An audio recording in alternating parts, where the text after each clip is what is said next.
Okay, everyone, welcome. My name is Jolyon Thomas. I am the interim department chair in the Department of Religious Studies at the University of Pennsylvania. If you're on this call, then presumably you know that you're interested in applying to our PhD program. We're really glad that you're here. As you no doubt saw a notification for, we are recording this session, so take notes as you need, but we will eventually be uploading this to our department webpage so you can come back and look at it later again. I want to just introduce our session today by saying that we decided to start doing this a few years ago because every year we have a lot of people coming to us asking the same questions, and we thought it would be really good for everybody to kind of have in the interest of fairness, everybody to get the same information in the same place, a sort of one-stop shop for key information about how to apply to our program. Applying to a PhD program is both straightforward and it also has some specific kinds of things that you need to think about. So we're hoping that by providing this information session today, you can be really thinking about what it means to apply to a PhD program in the humanities generally, and then also to a PhD program in religious studies specifically. The one thing that I'll say before I turn things over to our current Director of Graduate Studies, Donovan Schaefer, is that I must stress that our program is a religious studies program, not a theology program. And that means that we're interested in the descriptive study of religion. We are not a theology program. We are not a seminary. We're not training people in how to be clergy. If that's your interest, we encourage you to look into other programs that might be more suited to that kind of inquiry, but know that we're generally interested in the historical, ethnographic, and visual material culture study of religion. So without further ado, I'm going to turn things over to Professor Donovan Schaefer, who will begin walking everyone through the basics of our program. And as he speaks, I'll mute myself, but I'll also be dropping a couple of helpful links into the chat. If you have questions, feel free to use the Q&A function, and we will get around to those questions near the end of our session. Professor Schaefer? Okay, thank you, Professor Thomas. Professor Thomas, I can't actually message the whole group. Can you just put the thing that I just sent to you in the chat? Hello, everyone. This group is very international, I gather. So good morning, good afternoon, good evening, wherever you are. I have had Professor Thomas just put in the chat a quick table of contents of the overview that I'm about to give you. What I'd like to do with this session is to run down a number of key areas where we often have a lot of inquiries and to provide you with as much information as possible in general. And then afterwards, we're going to toggle and open the floor to you. We will take any and all questions that you have and answer them as diligently as we can. So you can just see the table of contents that Professor Thomas has put in the chat here. This is going to be a kind of rough outline of the presentation that I'm going to give you about our program as a whole. So I wanted to start with an overview of our program of doctoral study. At Penn, we in religious studies offer everybody who is admitted to our doctoral program what is called a Benjamin Franklin Fellowship. The Benjamin Franklin Fellowship includes 5 years of full funding. That includes a full tuition waiver, a full stipend, and health insurance. This recently has been changed to cover summer funding, although there is still some variation in how much you receive over the course of summer funding. All students are guaranteed this five-year fellowship funding package as long as you remain in good standing. Many of our students finish using the 5 years of funding that they're given. Many others will find additional sources of funding and they will stay on for 1 to 2 additional years. So I would say 6 years is roughly the average time to completion of our doctoral students. At the beginning of the program, you will go into coursework.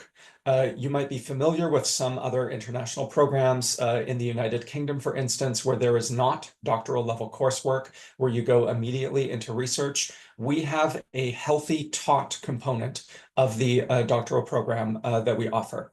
So the nature of this taught component requires 20 credits of coursework. in which 1 credit is 1 course. So essentially, you will take 20 classes over the course of your time here at Penn, which means for most people 2 to 3 years of coursework. Now, there's an important exception here, which is that we can accept up to 8 transfer credits from an equivalent graduate program. So in essence, students that come in with a master's degree are usually able to transfer the full some component of these 8 credits, which allows them to complete the coursework more quickly. Usually, I would say it's about 2 years for somebody coming in with a master's degree. Another requirement of our program, in addition to the 20 academic credits, is facility in at least 2 research languages. Which 2 languages you need to have facility in is something that is negotiated with your advisor after you arrive, but this is a requirement of our program. Another requirement is we expect all of our students to do 4 semesters of teaching during their time in the doctoral program here. For the vast majority of our students, this means serving as a teaching assistant in courses in the Department of Religious Studies in their 2nd and 3rd years. In some instances, we create other teaching opportunities, but I would say for almost everybody that comes out of our program, your core teaching training comes from these 2 years of serving as a teaching assistant. Another requirement that we have is a 2-tiered exam structure. The first one of these tiers is what we call the qualifying exams. These take place usually towards the end of a student's 2nd year in the program. And the second tier is what we call the candidacy exams, which take place at the end of the 3rd year. The candidacy exams also include the writing of the initial dissertation proposal, and that's examined as part of the candidacy exam. So this is at the end of the 2nd year of the program, and at the end of the 3rd year of the program, all students sit exams. And then finally, the culminating component of the graduate package here in our program is the dissertation itself. This is a sustained research project that amounts to an original contribution to scholarly knowledge that all students complete in consultation with their doctoral advisor and with their doctoral committees. Now, moving on to the second part of the presentation, I want to highlight a very important feature of the way that the University of Pennsylvania is set up at the graduate level. This is what we call the graduate group system at Penn. So the background of this is that at Penn, in the humanities in particular, there's a huge amount of circulation of graduate students in terms of cross-pollinating with conversations and with coursework and with interactions with faculty in other departments. There is a lot of incentive towards doing interdisciplinary work at the graduate level at Penn. So this happens informally, but it also happens formally in the way that at the graduate level, Penn humanities programs are not departments per se, they are what are called graduate groups.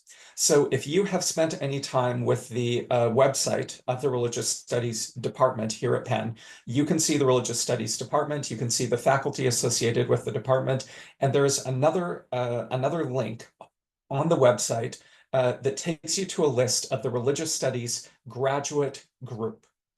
This list includes everybody who is in the Religious Studies department, all 8 of the standing faculty in Religious Studies, but it also includes another 20 or so faculty at various places around the university. The reason for this is that we want to have a huge amount of flexibility in terms of who you are able to work with if you take up doctoral study at Penn. We have a structure built into the system that allows you to have access to a large number of faculty who are not necessarily in the Religious Studies department, but are in the Religious Studies graduate group.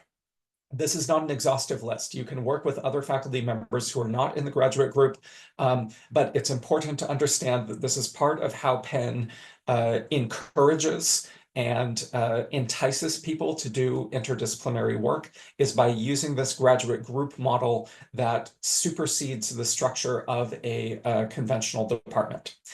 That said, if you are applying to the University of Pennsylvania in one of these graduate programs, your primary advisor should be housed in the department where your primary research area is. So, for instance, if you want to work on Chinese religious traditions, we have members of our graduate group who are experts in Chinese religious traditions. However, they are not in the religious studies department, and we will actually encourage you to apply not in religious studies, but instead in their home department, which is East Asian languages and cultures, so that you can work most closely with the people who are your primary advisors. You may end up working with other people in religious studies as committee members, but your primary doctoral supervisor should be in your department. So we will often get inquiries from people who will say, I think that the most appropriate department for me is religious studies. But I want my supervisor to be somebody in the graduate group who is not in the religious studies department. We will tell you to apply to that graduate group instead. We want you to be as close as possible to your supervisor. And in order to encourage that relationship as best as possible, we want you to be in that department that anchors that particular graduate group. If that's confusing, I'm happy to answer questions about that a little bit later. I want to talk about the application process itself. So if you can see the table of contents in the chat, we're now moving to the specific components of the application process. I want to start by talking about the minimum requirements to apply to the Department of Religious Studies at Penn for the doctoral program. The primary thing that I will say is that we expect all of our applicants to have a bachelor's degree in religious studies or in a related field. So students will come to us sometimes with a bachelor's degree in history. They might come to us with a bachelor's degree in South Asian studies. They might come to us with a bachelor's degree in a number of other things, as long as they can demonstrate to us that religion has been a primary concern of their doctoral work. If somebody is saying, I have an undergraduate degree in chemistry, but I'm very interested in religion and I want to apply to your doctoral program, we will discourage you from applying on that basis. Go out, get a master's degree in religious studies from somewhere else, and then potentially you can come to us as a doctoral student. But we will not accept somebody who does not have a bachelor's in religious studies or a field that neighbors religious studies in a meaningful way. A master's degree is not a requirement to apply for the doctoral program here at Penn. Nonetheless, it is very helpful. Generally speaking, we will say that more than half of the students who are admitted to our doctoral program come to us already with MAs. And as I mentioned, coming in with a master's degree, you can usually transfer a substantial number of credits from that master's degree, which will reduce the amount of time that you spend in coursework here at Penn. However, it is not a requirement, and we do admit a good number of students who do not have a master's degree to the doctoral program. As it stands, we do not require GRE scores. GRE scores are not currently a required part of the package. The graduate school at Penn, however, does require proof of English language proficiency. So this proof can be demonstrated in a variety of different ways. You can submit TEFL scores, Test of English as a Foreign Language, with generally, we expect applicants to have a composite score of 100 or above in this, particularly with consistency across the different sections of the exam. That's for the TEFL. YELTS is another way that you can demonstrate English language proficiency. We can also look at the scores that you are submitting on your CollegeNet application. And we can make a judgment on that basis. This information, by the way, is on the Religious Studies Department website under the section for applications to graduate school. And Professor Thomas may drop the link to that in the chat. And finally, as part of the application process, we require 3 letters of recommendation. These should be people who are familiar with your academic work. Personal letters of recommendation tend not to be valuable in applications for doctoral study. We need people who can speak to your academic proficiencies and to your intellectual and academic background. The most important part of this that I'm going to give you is the links to the relevant websites where you can further research the particulars of this. Professor Thomas, I believe, is about to drop these in the chat if he hasn't already.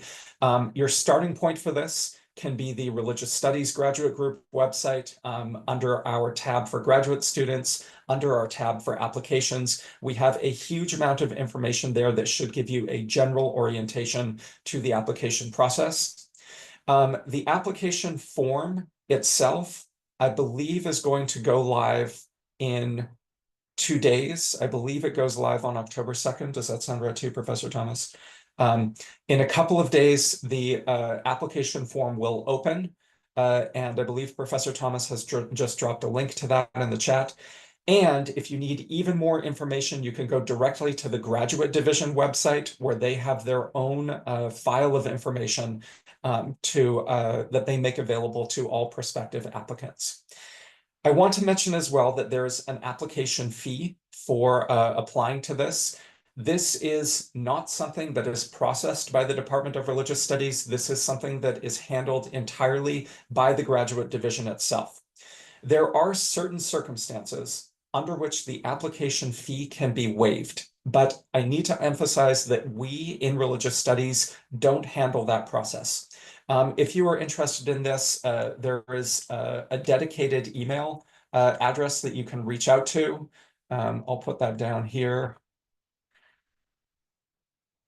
This email address is where you go for any questions about the application fee itself. We do not handle any of this on our end of things.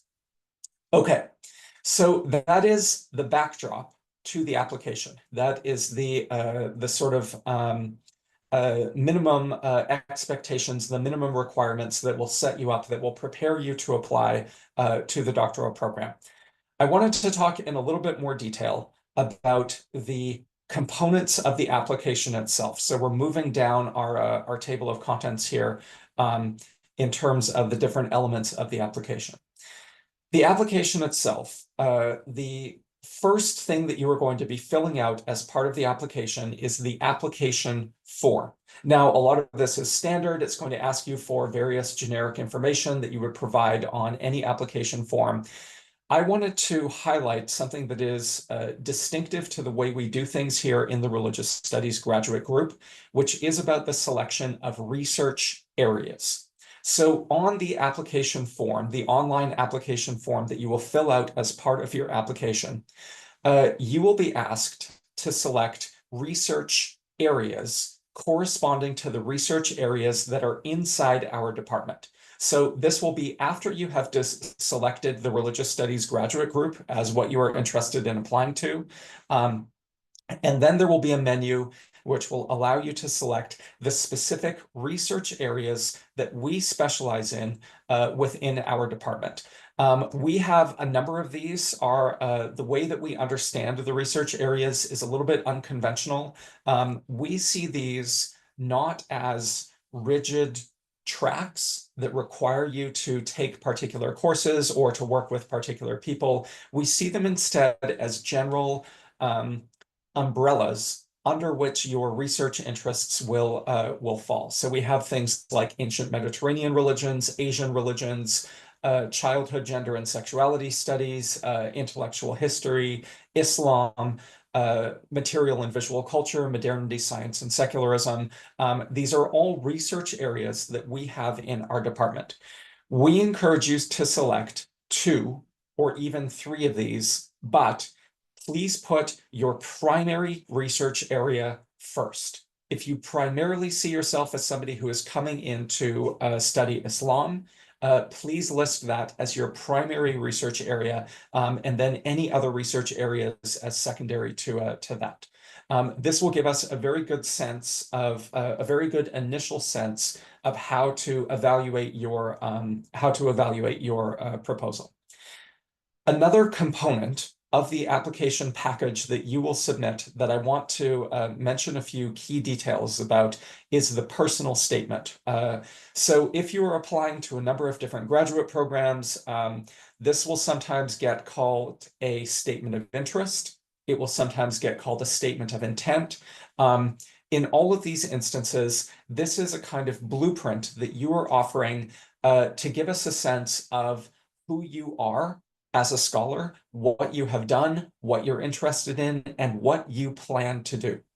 Let me make a few notes about this personal statement, because this is something that we, of course, understand most people have never seen before. This is not a genre of writing that most people have access to. So we're very happy to answer questions about what should and should not go into this, although I do also want to mention that we cannot workshop personal statements with you, but we can give you a broad sense of what should and should not be in there. So a few bullet points about the personal statement. The first and most important thing is that the personal statement is not an autobiography. This is not the place to give us your life story.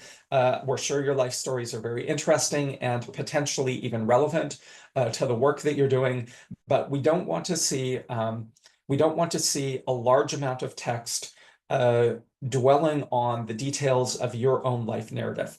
The reason for this is very simple. Space is finite. You only have a limited amount of room to get in touch with us and to give us a sense of what it is that you are all about as an academic.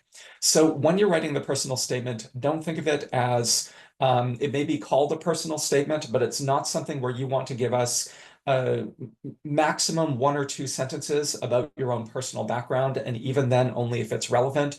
We want to hear about your research interests. We want to get a sense of your intellectual profile. We want to know what kinds of things you have done in the past that were intellectually generative for you. We want to know how you understand yourself as a scholar in this moment. What kinds of questions are you interested in? What kinds of fields of study are you interested in? What theoretical tools are you interested in? What methodological approaches are you interested in? That's the kind of detailed intellectual exposition that we want to hear from these personal statements. In your personal statement, we want you to forecast a possible dissertation topic. And we particularly want to hear you talking about how this dissertation topic will fit in with things that are already going on in the field as it stands. Do you see yourself following a particular scholarly or intellectual movement? Are you very interested in the discovery of a new archive? Are you very interested in developing a particular topic that connects to a specific field site? Are you interested in a particular theoretical approach? This is the kind of thing that we want to hear, not just your intellectual interests in a vacuum. We want to hear how these intellectual interests are connected to broader currents within the academic landscape that you see yourself operating within. You might disagree with the contemporary intellectual landscape. We want to hear about that too. That's actually a really exciting way to pitch an intellectual project, is to say, here's what we think here's what I think the intellectual landscape is getting right, and here's what I think it's missing. This is the gap that my project is going to fill in. Going along with this, we need to get a clear sense of which faculty members you see yourself as working with here at Penn. So your primary supervisor, as we said, should be somebody who is in the religious studies department, which means that they are also a member of the religious studies graduate group. But you should mention 2, 3, sometimes even as many as 4 faculty members, including your supervisor, who you can see as potentially being on your team. This is a way of forecasting to the moment that we sit down and craft a dissertation committee with you. We need to know that there are enough people in the religious studies department in the religious studies graduate group, or even don't see yourself as limited to the graduate group, even in other research units at Penn, other departments, other graduate groups that you think are going to be relevant conversation partners for your topic. One of the things that we get sometimes is people saying, I am in Philadelphia, and so I want to take a doctoral degree in religious studies at Penn because this is the Philadelphia University. At the doctoral level, things don't work that way. You go to the institution where there are the intellectual resources and the intellectual community that is a good match for the intellectual project that you are pitching. So you want to do the research around the university, and you want to come to us with a kind of like documentation of whom you might work with on your dissertation committee. The last thing that we'll say is that this is always a bit of a fine line to walk. We want to hear about a dissertation project that will emerge from your research interests. Your research interests should be pointing at that dissertation project. It should ultimately just be about one thing. You don't want to have too much breadth in which you say, well, I'm interested in X, I'm interested in Y, I'm interested in Z, I'm interested in everything under the sun. You want to be focused in articulating your intellectual interests. At the same time, that doesn't mean that you need to give us a manifesto for the dissertation that you are going to write in 4 years. We understand and we expect that you will come to Penn with a cluster of research interests. You'll have one thing that is sort of the core of that cluster, but we understand that your dissertation project is something that will evolve, something that will grow. This is built into the fact that we have 2 to 3 years of coursework built into the system. We want you to have the experience of interacting with other students, interacting with other faculty members, going to conferences, all of these different things in order to intellectually evolve over the course of your time here at Penn. Lastly, I want to talk about the writing sample. So this is another thing where people sometimes get thrown off a little bit, not sure quite what to do for the writing sample. The main thing that I would say about the writing sample is that A, it should be excellent. It should work that you consider to be some of your best work. B, it should be relevant. In an ideal world, you give us a writing sample that has a clear kind of off-ramp, on-ramp to the kind of work that you want to be doing at Penn. So you need to be a little bit careful. You might have gotten the best grade on a paper that you wrote as an undergraduate student in a class that was ultimately not all that relevant to the work that you want to do in your doctoral program. And in that instance, we would actually encourage you to find something that is a little bit closer to the work that you are going to be doing, and to prefer that as your writing sample. That said, we also understand completely that you might have ideas for things that you want to do that are not, that you have not covered directly in your previous coursework. That's fine as well. Get us the best approximation that you can of the kinds of academic interests that you have. And lastly, I would say about the writing sample, that the writing sample should be clear. The writing sample should be something that we can pick up. Remember that we are going to be reading many, many applications as part of the admissions committee over the course of the admissions cycle.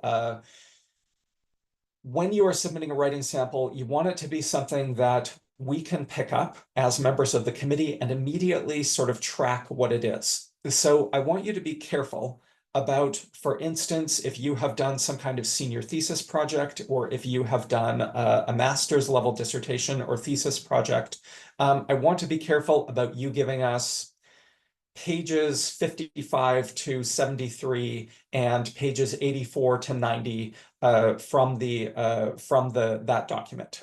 It is much better to give us something that will give us a kind of organic on-ramp into the document as a whole and give us the best sense of how you develop an idea from start, not necessarily to finish, but develop an idea in the kind of foundational sense. So just a few areas of the application itself that I wanted to highlight. Let me come to one final thing, which is the do's and don'ts of the application. The first thing is a don't, and this is repeating something that Professor Thomas said at the outset. We are a Department of Religious Studies. Some departments of religious studies in the US and around the world include theology, theological reflection in their purview as departments of religious studies. We do not. We do not have people doing theological work in our department.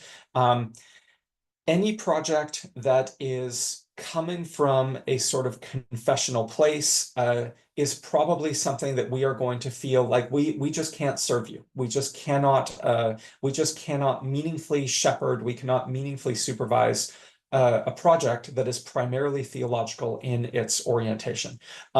So if you are primarily interested in doing theological work, whether it's Christian theology, Islamic theology, Hindu theology, we would encourage you to look for a relevant seminary or a divinity school or a theological program that can handle that kind of work. We just are not equipped to meaningfully supervise a project like that. Of course, sometimes there's a little bit of fuzziness. Sometimes there are theological elements to something, but we need you to know that this is our general orientation, that we won't take on a project that we don't feel like we can meaningfully supervise. I want to underline something that I said earlier about the application materials. Do indicate the specific faculty members with whom you hope to work and why they are relevant for your interests. You want to give us the names of 2 to 4 scholars in the religious studies graduate group and potentially more broadly around the university, whom you see as the right people who could potentially guide you in developing your intellectual interests. This is a necessary part of the personal statement, is you telling us what faculty members at the religious studies graduate group and around Penn more generally you see yourself as potentially working with. Another do, proofread your application. It's extremely important that you understand that when we are reviewing applications, we have a lot of applications. An application that seems to us to be underdone, to be undercooked, or to be sloppy, that's the kind of thing that we take as it's unfortunate, but a program like ours has a very low acceptance rate. We get a lot of competitive applicants every year, and we are not a large program. We do not accept a lot of students every year. So unfortunately, applications that come in that are missing details, or you'd be surprised how often we read an application that is not addressed to us, but is actually addressed to some other department. Things like this are causes for concern for us when we are evaluating applications. Okay, and then the very last thing that I want to say before we open the floor to any questions that you might have. It is a requirement of the application package that you include 3 letters of recommendation.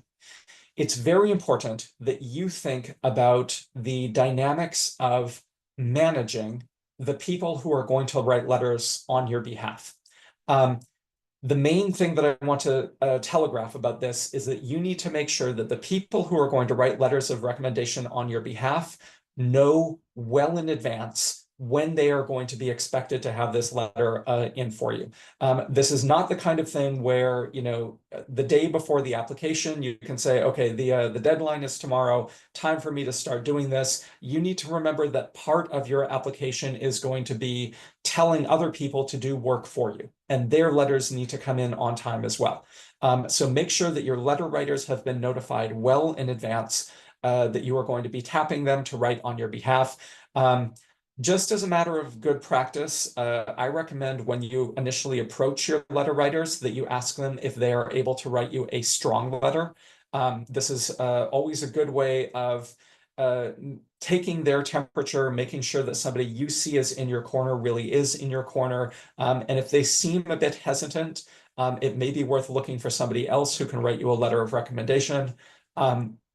But the main thing is that all of this should be done well in advance. You want to make sure that your letter writers know that they are going to be tapped for this well in advance of the final deadline itself.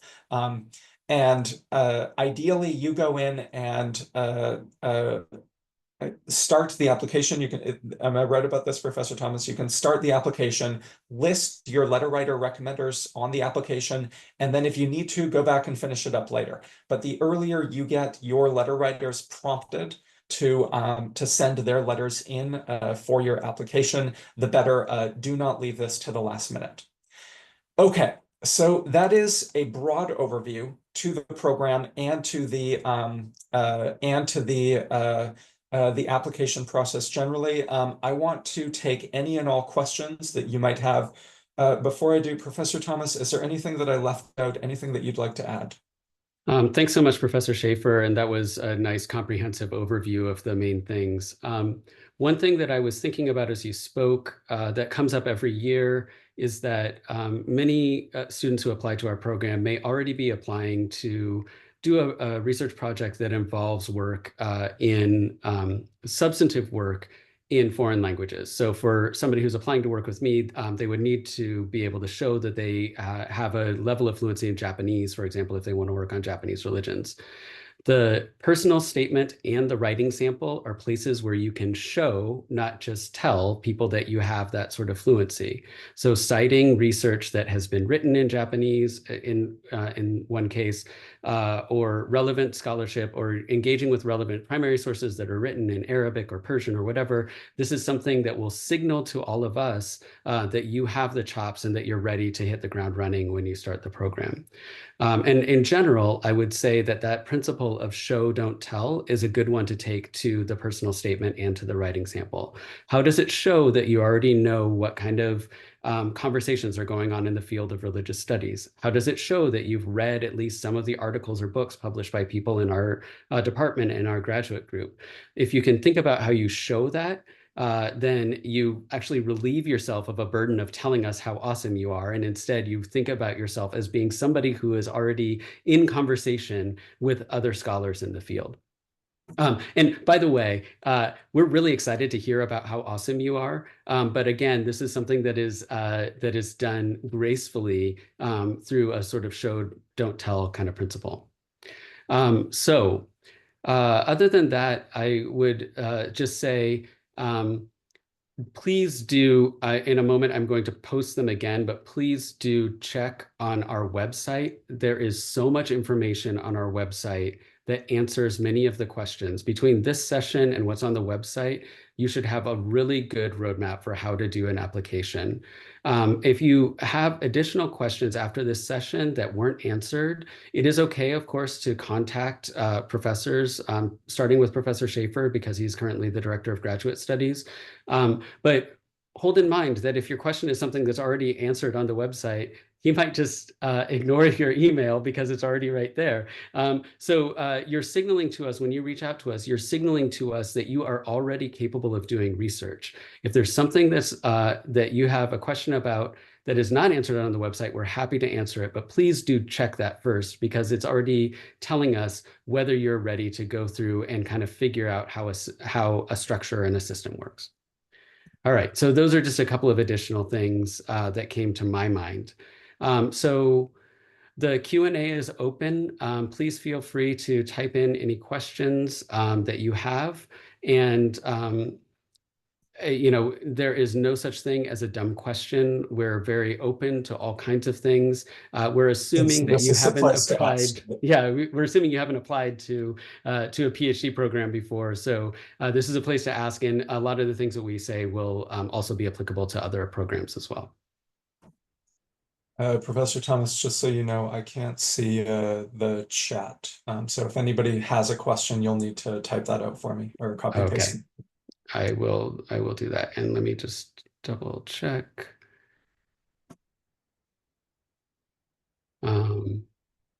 Questions, things that I can elaborate on, things that are unclear, other things that are on your mind. This is the time and place to ask. If it's something that you think might have been partially covered, but you want more elaboration, please feel free. I'm happy to expand. or repeat anything that I've said. Things you're wondering about.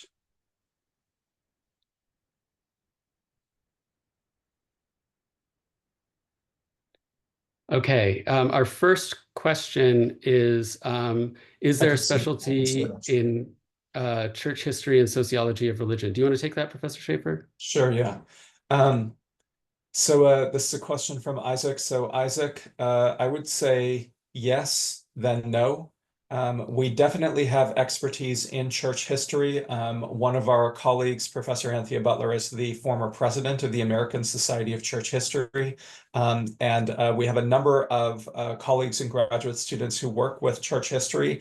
The caveat to that is that church history is church history is time limited. We only have expertise in particular historical moments. So we have expertise in late antique and early medieval Christian church history, and we have some expertise in church history in the US over the past 200 or 300 years. But there are also a lot of gaps. We don't have blanket coverage in church history. To your question about sociology of religion, we do not have expertise in sociology of religion in our department.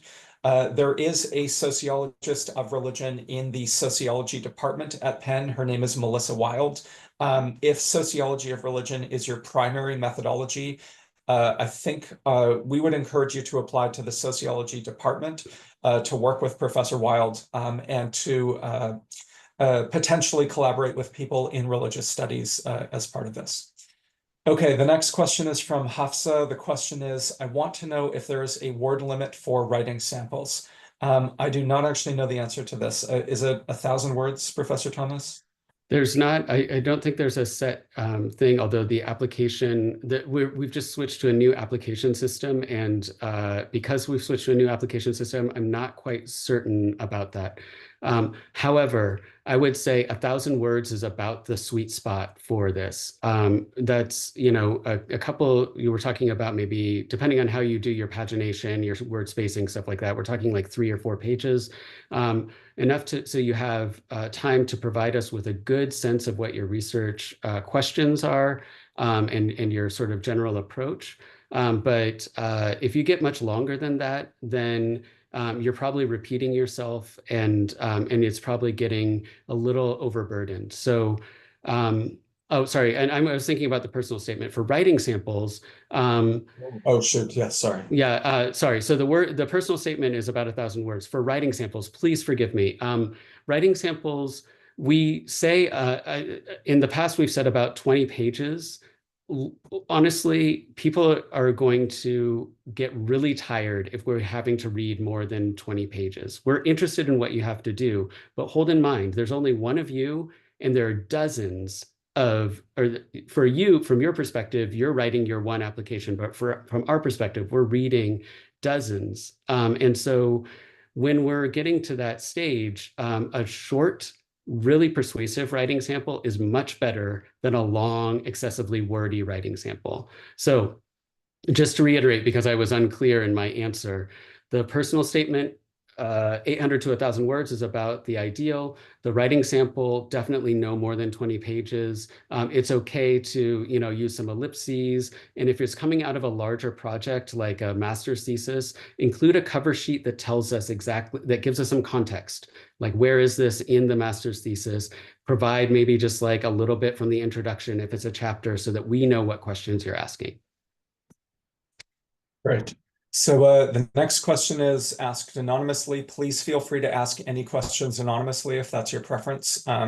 This question says, Penn permits applications to multiple departments. If your research interests are interdisciplinary, does applying to more than one department hurt your chances in religious studies? I would say no. You are free to apply to as many departments as you want. Ultimately, the departments that see you as a good fit for them they're going to detect that fit and they're going to proceed on that basis. So I would say no, there is no liability to you if you apply to multiple departments. Professor Thomas, I see you nodding. Would you qualify that in any way? I just want to add that in rare circumstances, it is possible that that two departments will split a graduate fellowship. We have precedent for that in our department. One of our recent graduates did a PhD that was partially in religious studies and partially in history. That's very rare, and it involves a lot of coordination across departments. So I would not assume that that's the kind of thing that you can ask for, but know that if you're applying to multiple departments, and let's say you make it through that first round and we're taking you fairly seriously, you will know at that point, and that might be the time when we can maybe talk with you about coordinating with another department. We handle that on a case-by-case basis, but in some cases, going back to what Professor Schaefer was saying before about the graduate group structure, in some cases, it may be that there's a member of our graduate group who is the perfect person to advise your dissertation, but is not in our department, but somehow we would work something out across two departments. So that's handled on a case-by-case basis, but there's absolutely no penalty for applying to multiple departments. Okay, the next question is from Sharanya. Very good question. I've heard that PhD committees in the US typically consist of 3 faculty members. Does one need to approach them directly, or is the selection made by the department? Is it enough to mention them in the statement of purpose? So it is correct that your eventual PhD committee will probably be 3 faculty members. You do not need to approach them. If you're asking about the application stage, you do not need to approach them at this stage of things. It is enough to say, these are some people I would be interested in working with. You may reach out to them if you wish, although people at Penn tend to be kind of mixed in the extent to which they respond to inquiries from prospective students like that. So I would say at the stage of the application, it is enough for you to just say, these are some of the people I would be interested in working with. If you're asking about the eventual committee itself, that is something that emerges over the course of 2 or 3 years in conversation with your advisor and with other people that you end up taking courses with. The final composition of the committee is not necessarily predictable at the moment that you apply. So it all kind of emerges organically over the course of your first few years at Penn.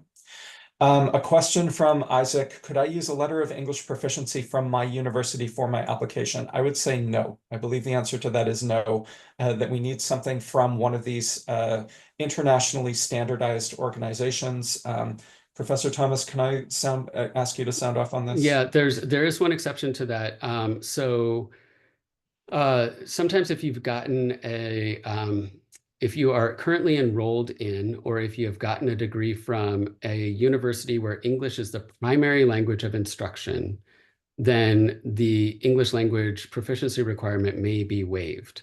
Now, the university rules on this are somewhat tricky, and they can vary a little bit by the nature of the institution. So once again, I'll put into the chat the graduate schools page for applicants, because that's the best place to go to. As a department, we are not in charge of this. That's the thing that I can stress. So you need to go to the graduate school website to make sure that you're getting the clearest information from the grad school about what those requirements are. So I'm just copying and pasting into the chat again the website where you're more likely to find the specific answer to that question. And there's a related question that follows on directly from this. I am currently a second-year MA student at an English-speaking university. At the time of application, I will have completed 3 semesters.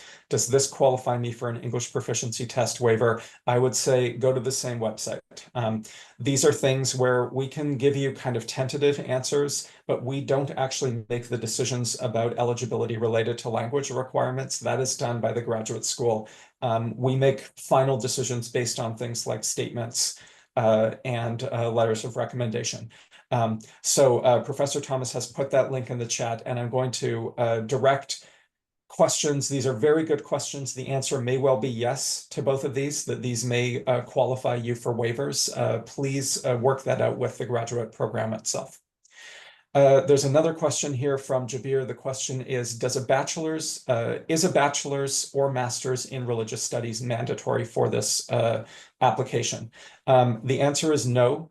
You do not have to have a bachelor's in religious studies, but as I said at the outset, it is a requirement that your bachelor's degree, or your most recent degree, I should say, clearly points in the direction of religious studies. If your bachelor's degree is in a topic, that does not have meaningful overlap with religious studies, then it probably will not be sufficient to qualify you for the doctoral program here. We need to see that you already have a foundation in the field of religious studies. The doctoral program in religious studies is not the place to get a foundation in religious studies. However, that said, there are ways of explaining a particular degree. So for instance, if somebody has done a degree in history and you wrote a final thesis for your undergraduate degree on a clearly religious topic, let's say the history of a particular Sufi order in Turkey, tell us that. Make that part of the story in your statement of interest, in your statement of purpose. Give us a clear sense that you are on a track that leads directly into religious studies. That is your best bet for having a bachelor's degree in something other than religious studies count. But generally speaking, we need to see existing foundations in the study of religion in order to admit somebody to the doctoral program. Another question here, if one has experience teaching in seminary, will it be necessary to state it in the statement of purpose? Your experience, whatever you put in the statement of purpose is up to you. You're not required to tell us anything or to not tell us something. If you already have existing experience teaching, especially if you have experience teaching religion, that is probably going to help you in making your case in your statement of purpose.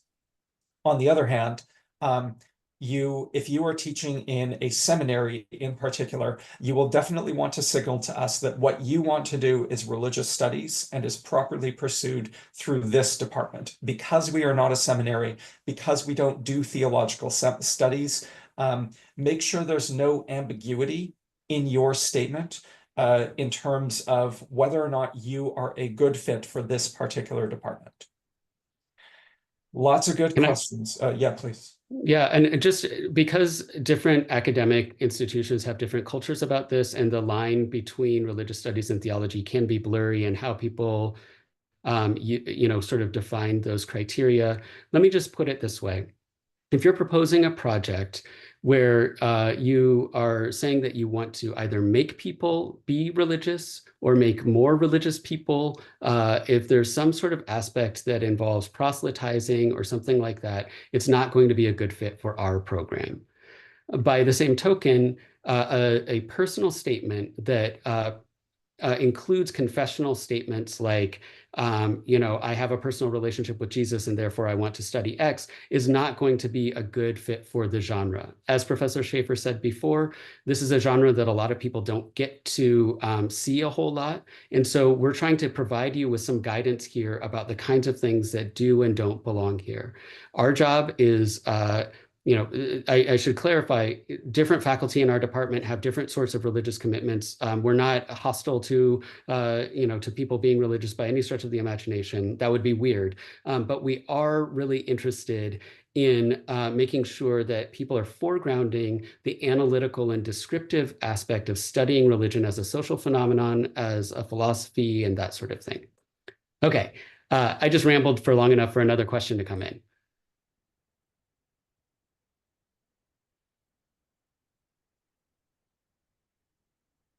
Okay, I'm looking at another question. This says, I found this on the Department of Religious website. A GRE result is not currently required, but applicants who are not US citizens or who do not have English as a first language must submit something. This seems incomplete. You must submit evidence of your language facility.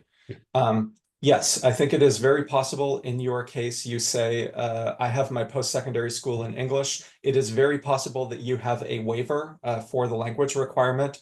That is something that is handled by the graduate school. So please reach out to the graduate school for any questions about whether or not you qualify as a waiver for the English language requirement.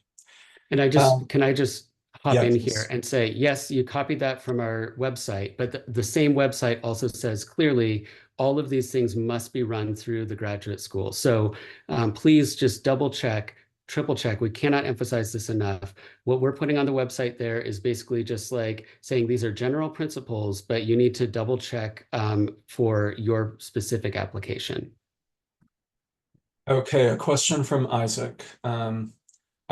During my undergraduate, I did religious and cultural studies. I specialized in church history and religious studies. What counsel would you give as I make my application because I intend to continue in church history or historical study of religion? What I would say is to make sure that you find a department that can adequately supervise your specific interests. So you want to be as focused as possible in finding the right set of intellectual resources in a department. That means a supervisor who can meaningfully supervise the work that you want to do. So if you focused on church history, what time period did you work on? What geographical region did you work on? You want to find the right supervisor who can continue to guide you in the right time period and the right geographical region for the work that you want to do. That's the main thing that you should be doing for all of your doctoral applications. A question from Sharanya. I'm curious to know if having academic publications is necessary or increases our chances of acceptance in any way. I would say academic publications are by no means necessary. The standard is not to have academic publications before you come into a doctoral program. Anything that you can do to demonstrate that you are committed to a particular academic field is undeniably of value. That's always going to be something that helps you demonstrate that you are diligent, that demonstrates that you are already in meaningful dialogue with the field of study that you're interested in. Those are all things that can only help you, but I want to underline that they are not in any way a requirement. I think we have time for one last question, if anybody else has a final question for us. While we're waiting for people to chime in, I just want to follow up on one thing you were just saying, Professor Schaefer, which is, as you're thinking about putting forward those personal statements, definitely foreground the question, the research question over the topic. If your topic is, say, church history or Islamic mysticism, that's fine, but narrow it down onto a question that you can answer and that somebody at Penn can help you answer, and then you'll resolve a lot of these sorts of ambiguities that have been coming up in some of these clarifying questions. Okay, it looks like that's all of the questions. Thank you all so much for joining us. Professor Thomas, can you put my email address in the Yep. chat? I'm just putting it here. Thank you all so much for joining us. If you have any further questions, please feel free to reach out to me. It may be something where I just end up directing you to someone else on campus, but I'll do my best to find the right resources for that. Good luck with your applications, and we hope to hear from all of you soon. Thank you. Thanks, everyone.